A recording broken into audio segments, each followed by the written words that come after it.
It was a very hectic and busy and emotional time for the weeks leading up to my move, my departure. My family did not want me to go. They did not like that I was leaving.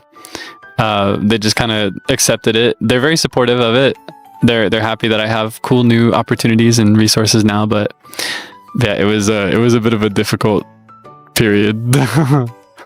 For my mom especially, it's because none of us have ever done this before. She's employing like whatever strategy she can to deal with that.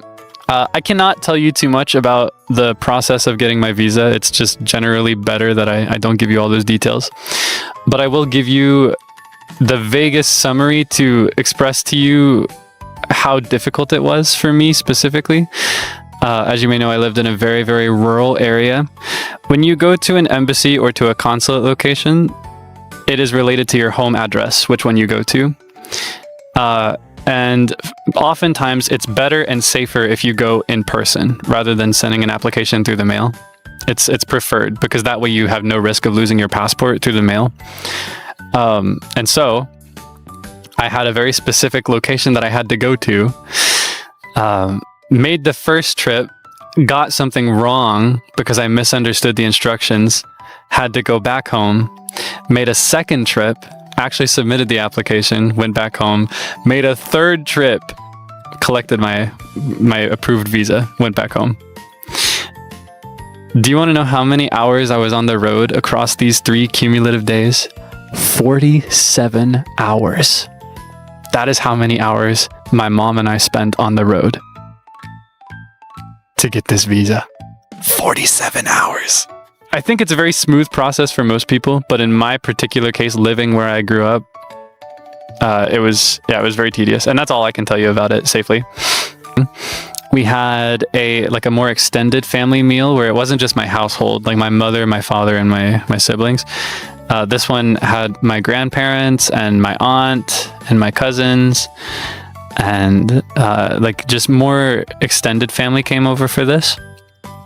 Yeah, we had a lot of food and it was really nice. And I had to answer 1 billion questions and endure a lot of, not gonna lie, low-key insensitive comments. But that's just the way that the family reunion goes. I'm sure you may relate to this to some extent, especially when it comes to older relatives. Yeah, it was nice to see everybody, I guess. I got to demonstrate my baby Japanese, and they thought that was the coolest thing in the world. My grandpa in particular kept being like, "Are you going to go to Japan and find a wife?" is what he said a number of times. You can infer the details. That's what I mean when I say I had to endure, right? I think this might just be an old people thing. We had, not too long after that, we had a little trip actually.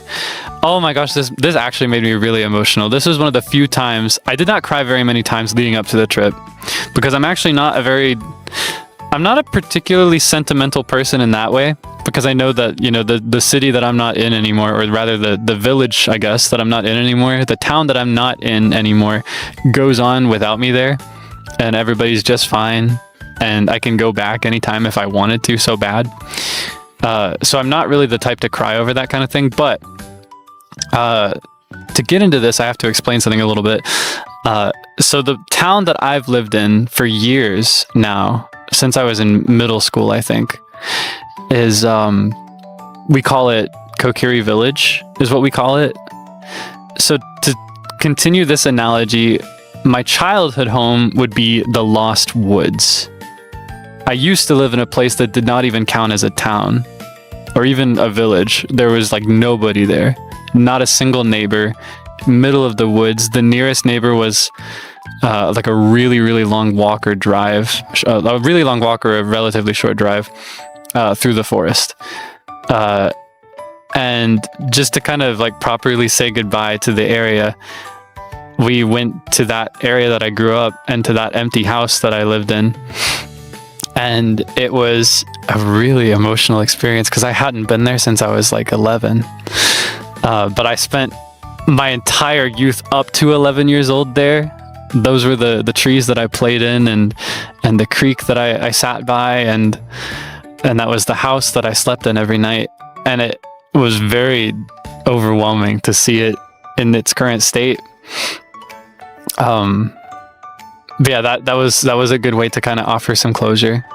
And then I think it was the day before my departure, we had a family dinner where it was just the household, not the extended family. So no aunts, no uncles, no grandparents. And my mom made my favorite lasagna. And I think it's been like maybe 7 years since she's made that lasagna. Maybe more, actually. So it made me really, really happy to have that because hers has always been my favorite. So it made me really, really happy to have that. I ate literally as much as I could hold in my body, and then I ate a little bit more. And then I took a few hours to digest as I finished packing, and then I went in and I cleaned it up. I had more. I had lasagna in my gut for several hours of that flight. And then I destroyed the bathroom in the airport. Maybe that can make the story a little sillier if I tell you that detail. That was the final destination of that lasagna. It was that lasagna left Kokiri village with me.